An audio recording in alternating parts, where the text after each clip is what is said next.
বাংলাদেশের উপর আরোপিত ৩৫% পাল্টা শুল্ক কমানোর বিষয়ে চূড়ান্ত দর কষাকষির প্রথম দিনে যুক্তরাষ্ট্রের কাছ থেকে সবুজ সংকেত পাওয়া গেছে বলে টিবিএসকে জানিয়েছেন বাণিজ্য সচিব মাহবুবুর রহমান। ওয়াশিংটন থেকে ৩০ জুলাই বাংলাদেশ সময় সকাল ৬টায় বাণিজ্য সচিব বলেন, এজেন্ডা অনুযায়ী যুক্তরাষ্ট্রের সঙ্গে ২৯ জুলাই ফলপ্রসূ আলোচনা হয়েছে। বাংলাদেশের উপর আরোপিত ট্যারিফ কমানো হবে বলে আমরা ইউনাইটেড স্টেটস ট্রেড রিপ্রেজেন্টেটিভ কর্মকর্তাদের কাছ থেকে ধারণা পেয়েছি। বাণিজ্য সচিব আরও বলেন, আমাদের শুল্ক যথেষ্ট পরিমাণ কমবে, তবে কত হবে তা এখনই বলা সম্ভব হচ্ছে না। আরও ২ দিন মিটিং আছে। বাংলাদেশের জন্য ভালো কিছু হবে বলে আশা করছি। বাংলাদেশ যুক্তরাষ্ট্র শুল্ক ইস্যু নিয়ে তৃতীয় ধাপের প্রথম দিনের এই আলোচনা ইতোমধ্যেই শেষ হয়েছে। আলোচনা শুরু হয় বাংলাদেশ সময় ২৯ জুলাই মঙ্গলবার রাত ৩:৩০টায়। বাংলাদেশের প্রতিনিধি দলের নেতৃত্ব দিচ্ছেন বাণিজ্য উপদেষ্টা শেখ বশির উদ্দিন, সঙ্গে আছেন জাতীয় নিরাপত্তা উপদেষ্টা খলিলুর রহমান, বাণিজ্য সচিব মাহবুবুর রহমান ও অতিরিক্ত সচিব নাজনীন কাউসার চৌধুরী। এছাড়া বিভিন্ন মন্ত্রণালয় ও দপ্তরের কর্মকর্তারা ভার্চুয়ালি অংশ নেন আলোচনায়।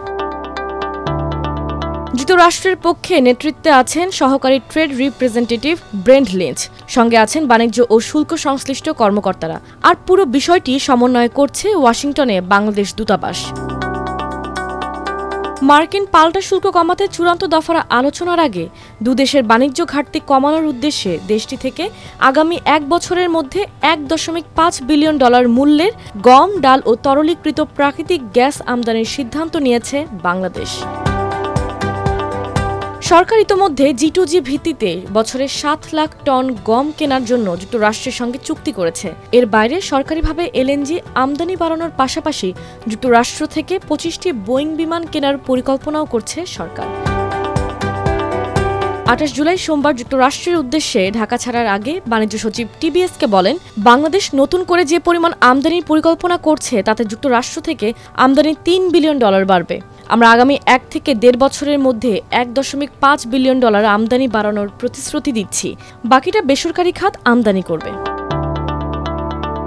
বেসরকারি খাতের প্রতিনিধি হিসেবে যুক্তরাষ্ট্রে গিয়েছেন বাংলাদেশ টেক্সটাইল মিলস অ্যাসোসিয়েশনের সভাপতি শওকত আজিজুর রাসেল। দেশের টেক্সটাইল মিলগুলো তুলা আমদানি করে সুতা ও ফেব্রিক উৎপাদন করে। এছাড়া সয়াবিন, গম ও ডালের শীর্ষ আমদানিকারক হিসেবে টিকে, মেঘনা ও সিটি গ্রুপ থেকেও প্রতিনিধি গিয়েছেন যুক্তরাষ্ট্রে।